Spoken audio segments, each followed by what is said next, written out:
আসসালামু আলাইকুম। সো রাতের বেলায় আমার অলওয়েজ সব কিছু মনে পড়ে, আর হঠাৎ করে মনে পড়লো যে আমার তো এই সুন্দর ফ্যাব্রিকটা আছে, এটা দিয়ে আমি একটা আউটফিট রিক্রিয়েট করব, যেটা আমি ফেসবুক পেজ আজিজা থেকে নিয়েছিলাম। আমি আপনাদেরকে লিঙ্কটা ডিসক্রিপশনে অ্যাড করে দিব। আপনারাও চাইলে ওনাদের থেকে এই টাইপের ফ্যাব্রিক নিয়ে নিতে পারেন আর এই ডিজাইনটা রিক্রিয়েট করতে পারেন। দেখেছিলাম অনেক বছর আগে, তো এবার টাইম এখনই বানানোর, কারণ এখন রাত বাজে একটা। ইয়েস, আমার রিসেন্টলি রাতেবেলা ঘুম আসে না, আর আমার যত সব আইডিয়া সব রাতেবেলা আসে। সো সেটার জন্য আমি স্কেচটা করে ফেলেছি, যেটা আমি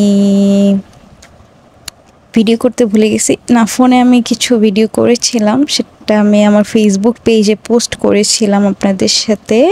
আপনারা চাইলে আমি ইউটিউবেও পোস্ট করে দিব। So this is the sketch and this is the design I am going to make. আপনাদেরকে একটু দেখাই সুন্দর করে। এটা দুপাট্টার জন্য আমার লাগবে অর্গানজা। ওয়েট, আপনাদেরকে ফার্স্টে আমি আমার ইন্সপিরেশন, মানে আমি যে আউটফিটটা রিক্রিয়েট করব সেটা দেখাই ফার্স্টে। So this is the outfit that I am going to recreate. এটা একটা সুন্দর পাকিস্তানি ড্রেস, যেটা স্লিভলেস, বাট ডেফিনেটলি আমি তো স্লিভলেস বানাবো না, আমি ফুল স্লিভই মেক করব। এটার যে দুপাট্টাটা সেটা অর্গানজা ফ্যাব্রিকে যে কাট আউটের এমব্রয়ডারি করা। সো এটার জন্য ডেফিনেটলি আমার অর্গানজা লাগবে, যেটা আপাতত আমার কাছে নাই, বাট আজকে আমি যতটুকু করতে পারবো আমি সেতটুকু করব। আমার কাছে বডির ফ্যাব্রিক আছে, সো সেটা দিয়ে আমি আমার ডিজাইনটা যেভাবে করেছি, আসলে আমি ওরকম কিছুই ডিজাইন করিনি, আমি সেম টু সেমই রিক্রিয়েট করব, যেটাই প্ল্যান করেছি। কারণ অলওয়েজ আমি আমার মতো করি, বাট এটা আমার সেম টু সেম করতে চাই, এটা আমার অনেক ভালো লাগছে। সো এটা আপাতত আমি ফার্স্টে কাটিং করব। আর এটার বেসিক বডি খুবই ইজি, নর্মাল একটা কামিজ। জাস্ট আমি এখানে একটু কাজ আছে, এটা আমি একটু ফিগার আউট করার ট্রাই করতেছি যে আমি এটা কিভাবে করব। ইদার আমি স্টিচ দিব, আর না হলে এই যে এটা একটু প্লিট টাইপের করা, আমি আসলে বুঝতেছি না যে এটা কি। বাট আমার যে এখানে যে একটা গ্যাপ আছে না, এই যে গ্যাপ দিয়ে দিয়ে কাজটা করে, এটা ভালো লাগতেছে না। সো আমি এটা অ্যাভয়েড করব। মানে আমার ডিজাইনে কেন কেন কেন চেঞ্জ করতে হবে, ওয়াই? এনিওয়ে, আমি এটা দিব না, এই গ্যাপ ভালো লাগতেছে না, ডিজাইন এতটা চেঞ্জ হবে না এটা চেঞ্জ করলে। আমি জাস্ট নিচের এই পার্টটা দিব, এটা দেখি I will figure out something while making it. Yes, আর দুপাট্টাটা কালকে দেখব, আজকে আপাতত জাস্ট বডি, স্লিভস, তারপরে এই যে এখানে বাটন। এটা তো ইজি, এটা আমি জাস্ট ফ্যাব্রিক কেটে বসাই নিব, মানে পার্ল বাটন দিয়ে বসাই নিব। এটাও আপনাদের সাথে শেয়ার করব যে আমি কীভাবে করব। ওকে, সো লেট গেট স্টার্টেড। আচ্ছা, এই সিল্ক ফ্যাব্রিকটা কাটিং করার আগে আমার ফার্স্টে এটা আয়রন করে নিতে হবে। এই যে আমি আয়রন নিয়ে বসছি, এটা ফার্স্ট আমি আয়রন করব অ্যান্ড দেন আমি কাটিং করব। আর আপনাদেরকে আমি একটা অ্যাডভাইস দিই, অলওয়েজ ফ্যাব্রিক কাটিং করার আগে আয়রন করে নেবেন, তাহলে খুব সুন্দর করে কাটিং করা যাবে। ওকে, সো ফার্স্ট আমি আয়রন করব অ্যান্ড দেন আপনাদেরকে দেখাবো যে আমি কাটিংটা কীভাবে করি। ওকে, ফাইনালি আমি এটা কাটিং করতে পারছি। সিল্ক ফ্যাব্রিক কাটিং করা যে কি প্যারা, এক তো বাতাস সরে যাচ্ছিল, তারপরে স্টিল মনে হচ্ছে কি আমার এই যে এই সাইডে একটু বাঁকা, বাট ইটস ওকে, সুইং করার টাইম আমি এটা ঠিক করে নিব। এখনও আমার স্লিভ কাটা বাকি। আর ইয়েস, আমি আমার খাটে কাজ করি, কাজটা এখন বাজে রাত কয়টা, 2টা মেবি। সো আমি আমার রুমে কাজ করতেছি, তাই আমি আমার খাটেই কাটিংটা করেছি। আর মোস্ট অফ দ্য টাইম আমি আমার খাটেই কাজ করি, কারণ আমার রুমটা ছোট। সো এখানেই আমার সব কাজ করা হয়। You guys can say this is my studio, my room and my everything. Anyways, আমি আপনাদেরকে বলছিলাম যে কাটিংটা দেখাবো। So this is the cutting part. আমি বডিটা কেটেছি, তো এখন স্লিভটা কাটবো। স্লিভটা কেটে আপনাদেরকে দেখাচ্ছি। আর এটা একদম স্ট্রেইট একটা বডি, তেমন কিছুই নাই। আমার স্লিভ পার্টটাও কাটিং করা ডান। এটা আমি বডি যে ডিরেকশানে, মানে উপরে গ্রিন, নিচে ব্লু, ওইভাবে রেখেছি।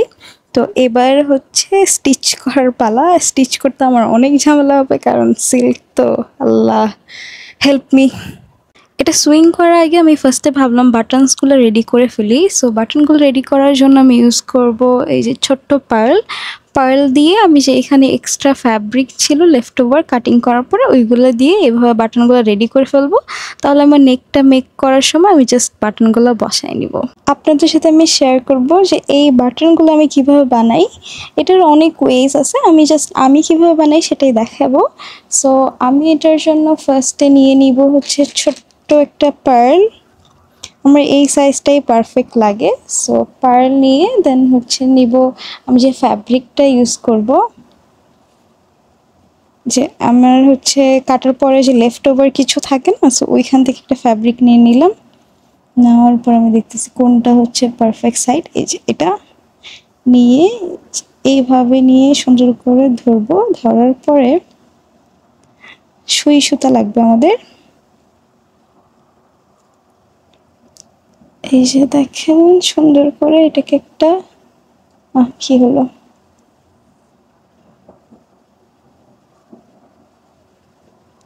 সে টাইট করে এভাবে বেঁধে নেব। যে দেখেন এটা কয়েকটা বার রাউন্ড দিতে হবে, নাইলে সুন্দর করে হচ্ছে এটা থাকবে না, মানে টাইট হবে না। সো দেওয়ার পরে এটাকে আমি বেঁধে দিব।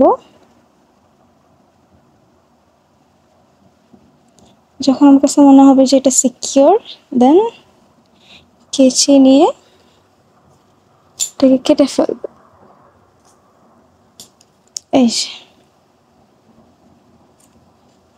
এই তো হয়ে গেল রেডি। আমার সবগুলো বাটনস রেডি। এই যে আস্তে আস্তে আমি একটা একটা করে সবগুলো করে ফেলছি, আর এগুলো করতে আমার অলমোস্ট 1 ঘন্টা লাগছে। Yes, it seems easy but time লাগে। সো এগুলো কমপ্লিট। এখন এগুলো হচ্ছে আমি সুইং করার পরে দেন আমি নেকে অ্যাটাচ করে ফেলবো। ঘুম থেকে উঠে এই বাটনগুলো অ্যাটাচ করে ফেলছি, but I forgot to record. আমি ভুলে গিয়েছিলাম যে এটা আমি ফুল টিউটোরিয়াল ভিডিও মেক করতেছিলাম, এই জন্যই আমার কোনো ফুল ভিডিও দেওয়া হয় না। আমি অলওয়েজ ভাবি যে আল্লাহ আমি এটার ফুল ভিডিও দেবো, বাট নো, এটা আমাকে দিয়ে আসলে হচ্ছেই না। যাই হোক, যেহেতু বাটন করে ফেলছে, এবার নিচে আমি হচ্ছে ইন্টারলাইনিং অ্যাটাচ করে ফেলছি। নিচের যে কাজটা আমি করব, নিচে আমাদের অ্যাকচুয়াল পিকচারে মাঝখানে এখানে একটা গ্যাপ আছে, বাট সেটা আমি দিব না। আমি জাস্ট ডিরেক্টলি যে ইন্টারলাইনিং বসায় ফেলছি, এখানে আমি কাজটা করে ফেলবো। আমি ভাবতেছি যে আমি স্টিচ দিব। ওরা যদিও হচ্ছে কি জানি করছে, আমি বুঝতেছি না ভিডিওতে, বাট আমি আমার মতো একটা জোগাড় বের করছি, আমি সেটাই করব। তো আমি আমার ডিজাইনটা করার জন্য এই যে ত্রিভুজটা বের করছি, এটা দিয়ে ফার্স্ট আমি মার্ক করে নেব যে আমি এটা কোথায় কোথায় করব। একটু নিচে থেকে করি। আমি জানি না আসলে এটা করে আমার ড্রেসটা নষ্ট হবে না কি হবে। আমি খুব রিস্ক নিয়ে এটা করতেছি, কারণ এটা যদি নষ্ট হয়ে যায় শেষ, আমার কাছে তার কাপড় নাই। আল্লাহ ভরসা, দেখি। ড্রেস যেহেতু রিক্রিয়েট করতেছি, সিমিলার না হলে তো ভাল লাগবে না, তাই আমি ভাবলাম রিস্ক হোক আর যেটাই হোক করে ফেলি, করে দেখি, পরেরটা পরে দেখা যাবে।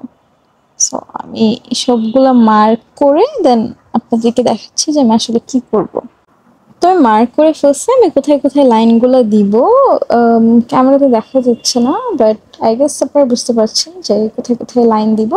তো আমি এখন এই সুতাটা দিয়ে এখানে ডাবল স্টিচ দিব, তারপর দেখি কেমন দেখা যায়, ভালো লাগে কিনা। না হলে we will think of something else, I will think of something else. তো এটাকে আমি আমার মতো স্টিচ করে নিচ্ছি, আমার মতো মানে লাইনগুলো ফলো করে করে।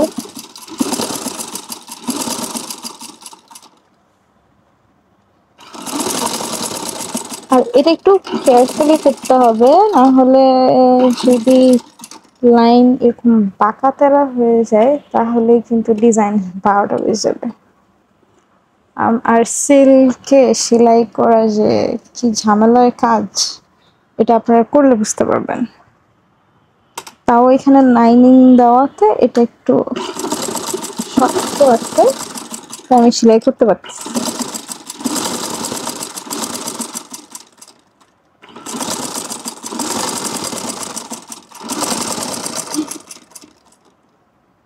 এখনই গেছিল।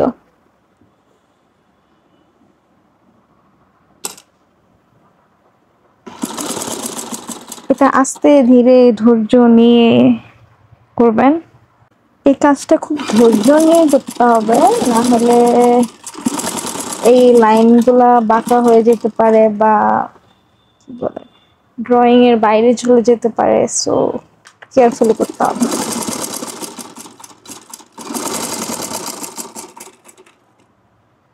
সো আমি সেম ওয়েতে একটা একটা করে এরকম কমপ্লিট করে ফেলবো পুরোটাই, তারপর আপনাদেরকে ফাইনাল লুকটা দেখাবো যে কেমন হয়েছে। আমার কামিজ এন্ড পায়জামা রেডি, এখন বাকি হচ্ছে ওড়নার কাজ।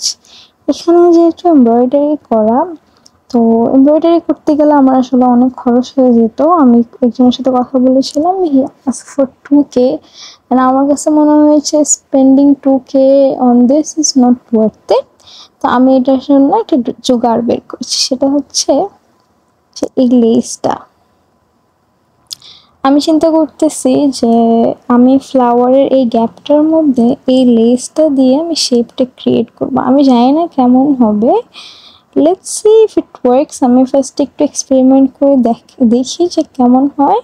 যদি ঠিকঠাক হয় তাহলে আপনাদেরকে আমি নেক্সট ভিডিওতে দেখাবো। সো এটা আমি কেটে কেটে এভাবে বসাই নিলাম, যে দেখি আসলে বসানোর পরে কেমন লাগবে। আমি না ফার্স্টে অনেক কনফিউজ ছিলাম যে এটা দেখতে কেমন লাগবে, ভালো হবে কি না, but I was trusting the process and it worked. এটা কাজ করলেও আমার অনেক টাইম লেগেছে, মানে আমি বলতে পারি যে পুরো একটা দিন লেগেছে আমার জাস্ট এই ওড়নাটা কমপ্লিট করতে। কারণ এটা আমি সাইড দিয়ে দিয়ে একটু একটু করে সেলাই করে করে বসাচ্ছিলাম। এটা যদি আমি মেশিনে করতাম তাহলে হয়তো আধা ঘন্টা বা 2 ঘন্টার ব্যাপার, 2 ঘন্টা না 1 ঘন্টার মধ্যে হয়ে যেত। জাস্ট ফ্লাওয়ার্স আমি সাইড দিয়ে বসে নিতে পারতাম। বাট আমি না ভয়ে ছিলাম যে অর্গানজা ফ্যাব্রিকে যদি আমি মেশিন দেই তাহলে সেলাই ছিঁড়ে যেতে পারে বা লেসটা না বসতে পারে, সেই জন্য আমি হাতে করলাম। হাতে করতে আমার অনেক টাইম লেগেছে। সো আপনারা যারা যারা এটা হাতে করতে চান করতে পারেন, আমার মতো ধৈর্য থাকতে হবে। আর যদি এমব্রয়ডারি করাই নিতে পারেন, আপনাদের হচ্ছে টাকা নিয়ে সমস্যা না হয়, আমার মতো কিপটামি করতে না চান, তাহলে আপনারা এটা এমব্রয়ডারি করে নেবেন। বাট লেস দিয়ে কিন্তু খারাপ লাগছে না, দেখতেও ভালোই লাগতেছে। আর যদি সাইড দিয়ে আমি লেসটা এমব্রয়ডারি করে বসাইতাম তাহলে কিন্তু ফিনিশিংটা আরও বেটার লাগতো। After all I was happy with the result. আপনারা তো ওনারটার ভিডিও যারা আমাকে ফেসবুকে ফলো করেন, ডেফিনেটলি আপনারা আমার ফুল লুকটা দেখেছেন।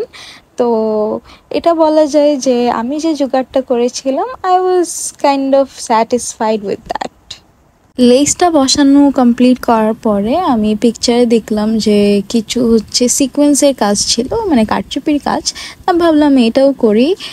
আমি একটা একটা করে সিকোয়েন্স নিয়ে আসলে বসিয়ে দেখতেছিলাম যে কেমন হয়, দেখতে ভালো লাগছে কিনা।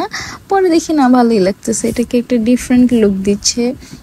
মানে এটা বসানোর পরে এই যে এটা বসাইতেও আমার অনেক টাইম লেগেছে, যেহেতু এগুলো সবই না হ্যান্ডওয়ার্ক। বাট আমি পরে কিন্তু একটা জোগাড় করেছি, আমি এটা গ্লু দিয়ে বসাই নিছি। লাস্টের দিকে আমার ধৈর্য আর হচ্ছিল না যে আমি এটা সেলাই করে করব। পরে আমার কাছে একটা ফ্যাব্রিক গ্লু ছিল, আমি গ্লু দিয়ে লাইন করে দেন সিকোয়েন্সগুলো আমি বসাই ফেলছি। আমি ভাবলাম পরে গেলে যাবে, পরেরটা পরে দেখা যাবে। বাট ইউজুয়ালি ফ্যাব্রিক গ্লু এত ইজিলি খুলে না, বাট এটা ওয়াশ করতে আমার হয়তো প্রবলেম হবে। ইউজুয়ালি আমার এটা তো ওইভাবে ওয়াশ করাও হবে না। সো আমি লাস্টে এভাবেই করে পুরা দুপাট্টাটাই কমপ্লিট করেছি। তারপর দেখতে পাচ্ছেন যে কতটা সুন্দর লাগতেছে আমার ফাইনাল লুকটা ড্রেসের। খুবই ভালো লাগছে, যদিও আমার অনেক প্যারা খাইতে হয়েছে এই ড্রেসটা মেক করতে। এটা দেখতে ইজি হলেও এটা কিন্তু বানাইতে এত ইজি না, অনেক টাইম লেগেছে, অনেক এফর্ট, সব কিছু মিলে I am just loving the whole look. Final আউটফিটটাও আমার অনেক ভালো লেগেছে, আপনাদের আই হোপ ভালো লেগেছে। আপনারা যদি এই টাইপের আরও ভিডিও দেখতে চান, আমার চ্যানেলটা সাবস্ক্রাইব করবেন অ্যান্ড জানাবেন আপনাদের আমার আজকে ভিডিওটা কেমন লেগেছে। থ্যাংক ইউ সো মাচ, ভালো থাকবেন সবাই, আল্লাহ হাফেজ।